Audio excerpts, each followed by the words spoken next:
Hello everybody and welcome to another episode of T.E.A.R.S. Now today your host Andrew, aka Pottyboy, is going to be taking a look at Mr. Nutz Hopping Mad. This game was developed by a company called Neon and published by Ocean Software back in 1994. This was kind of one of Ocean's attempts at doing like a Mario Sonic clone. And, there was one other game which they did which is similar to Sonic, one of which I will get back to very shortly. Now for the curious, this is not a port of the Mr. Nutz game that appeared on other formats. There were Mr. Nutz games, of course, released for the Sega Mega Drive, Super Nintendo, the original Game Boy, and the Game Boy Color as well, which I believe. They were all the same game, but this one is a completely unique game. So the Amiga got its own Mr. Nutz game. It's the same character, but the storyline is totally different. There's differences to the gameplay as well, and it's just it's very little in common to do with all the other versions of this game that came out. Although interesting enough, a couple of years ago, I believe it might have been last year actually. They recently found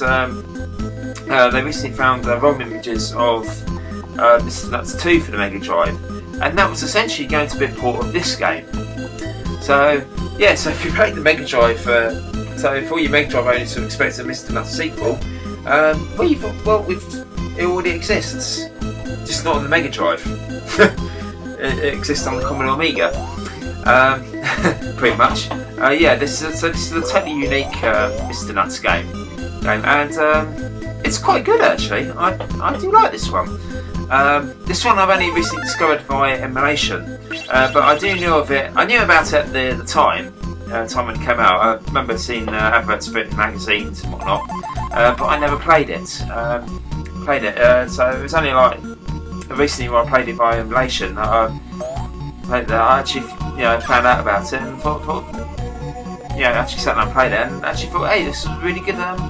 This is actually a really good little game. Now.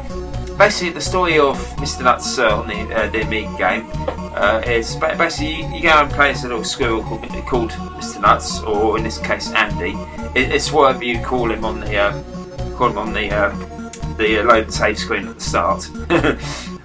But if you don't enter anything, he calls himself Nutz. But basically, the whole story is that these space chickens have basically come from outer space. And they're taking over the mainland. So they haven't really fully explained what the mainland is called yet, but as far as I know, I haven't actually got that far into the game. But anyway, space chickens are taking over the world, and it's your job to stop them. So the storyline is nothing special. Even the villains aren't particularly anything that special. But I mean the whole idea of space chickens and stuff. Very British. Anyway, so so when you first play the game, you start off on this little map, on this map screen, on this world map, and the idea is you got to go around, you got to actually explore, and basically go around setting bombs, blowing up the other paths and things, and basically go around opening up chests if you can, obviously. And obviously you can go around talking to all the various characters and things. And of course you've got to beware of these bushes, they are liars. They're really space chickens. And you can go around and things. So you can also use these teleporters as well, which teleport you to different parts of the map. And also if you collect enough gold stars in the game, you can use these red teleportation devices to go and save your game. So yeah, which is probably for me one of a couple of small little niggles I do have this game. You know, in this one, it's like if you want to save your game, you've got to be good at it. Because you got to go around collecting stars and things. And I've unfortunately not been fortunate enough to go and get any. I don't know how you get them. So yeah.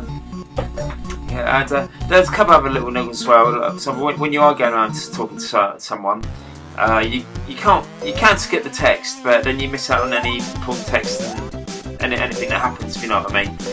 But anyway, this is the action stages. As you can see, it's a bog standard little platform game, but it's quite a nice looking one actually. The animation is really good. The graphics are certainly very vibrant. They're very vibrant, especially for a game that's not even AGA. Yeah, this is an A500 game, and it actually looks really good. It looks really vibrant, really colourful. It's very fast, very smooth. There's a nice parallax scrolling in the background as well. And it just looks really nice. My only complaint is about this fact that they don't seem to pick many colours as such. The colours are vibrant, but it's mostly like green and yellow and red, a little bit of red as well. Not that many colours, but it looks very vibrant, which is what which is what I love to see in a cutesy platform action game. Nice vibrant graphics, and it's quite fast as well. And I really like the music in this stage as well. It's really quite catchy. I was actually at work the other day and I was actually humming along to this tune. And yeah, this part of the game is actually very, very well done, and the levels aren't too badly designed as well. The game doesn't play. You know, the game isn't really totally. It's hardly ever unfair. The difficulty level is quite nicely balanced, and it's just really good. Now I should also mention that when you get hit by an enemy, when you get hit by a bad guy, basically you lose a hit point. But you can actually, you actually see the little hit point run away and bounce around the stages like just then. And the idea is if you can go and collect them and you get a hit point back. So I suppose in a way that So in a way that was kind of borrowed off from Sonic the Hedgehog in a way. The fact, because obviously in Sonic the Hedgehog, if you get hit, you lose. If you got any rings, you lose them. But you can always go and get them back. And it's really quite good. Anyway, I've just found the exit, so let's go there. And that is the end of the action stage. Now, of course, we go back to the map screen, and we got to see if we can find any of the other flags which represent action stages. There's three types of flag actually. There's the green flag, which represents levels that you've already completed. A blue stage means that it's optional. You can go there if you want, just collect like a few lives and gems and things. And then a red one means that there's the space chicken space is here, sort of thing. The space chickens are here. This is a proper level. And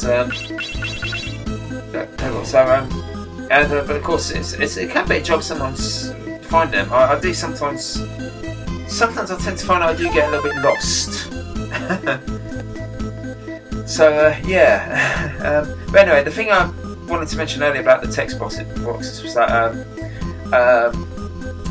now obviously when the text boxes they do open and start talking, you can skip by pressing the fire button, but then you lose out any effects that they give you, that the characters give you. Like for example, if you come across a hit point and it talks to you, if you actually wait for it to finish typing the text, and then press the fire button, then sometimes you'll get like a series of questions and stuff that you can answer and things, and then eventually in the end you'll get a hit point.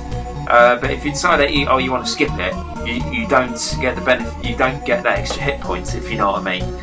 And you can't just speed up the text either. So it's kind of like you have to sit through loads. So it's kind of like the game does make you sit through loads of text, and it can be a bit tiresome. And of course the one gripe I had was obviously how the save works. You have to go on collecting stars, which I don't know how to collect. So at the moment I've never been able to save my game. And actually there's one gripe I did I did forget to mention when playing the action stage is that when you die, it has to load the level again for some reason. It's only really noticeable on the disc version, when you're playing it from floppy disk though. If you've got a WHD load installed in the game, obviously the loading times are instantaneous and you hardly notice it at all. But it's just something to bear in mind if you wanted to play it from floppy disk. Now, of course, as you go on around the game, you can actually get like various upgrades and things. One upgrade you can actually get is one of the first upgrades you get is the glide, which basically if you do a run jump and then I think it's like up and fire during the middle of the jump, you can basically catch a glide. Later on you can get a controlled glide as well, which means that you can either go up and down the screen sort of thing. It takes a little while getting used to, but eventually you do get the hang. Once you do get the hang of it, it's okay. And so overall, what do I think of Mr. Nutz? It's a surprisingly good game. I really do like this one. It's worth checking out, especially if you've only played the console versions, which are of course totally different games. So this one's well worth looking into. This is certainly a far better attempt at doing like a Mario Sonic type game than what say something like Bubsy was. That game wasn't very good. It had nice graphics and sound, but it had really poor level design and it was just poorly designed overall. This, however, is quite nicely done. The map screen, there are various other platforms at the time that have map screens, but most map screens it was just basically a glorified level select. But in this one, you actually have to go out on the map screen. You have to actually go out and talk to the characters and basically finding your way around and basically go around blowing up boulders and things. So there is actually a little bit of a gameplay aspect to it, a bit more gameplay aspect to it than most other platformers that have a map screen. So it does have its own like little unique ideas. And like I said, this is a really nice. This is a really nice game. The music and sound effects are really good. Like I said, I really do enjoy the action. I do enjoy the music during the platforming sections.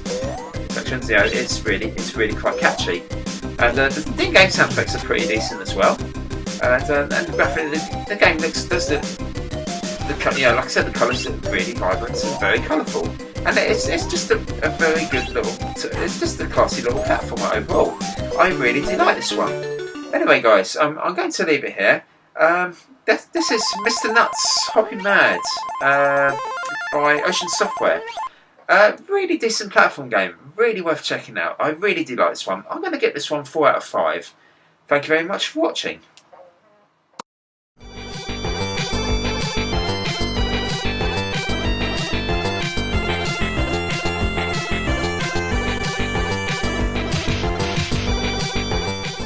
Things like this, things like that. It's all good in the long run.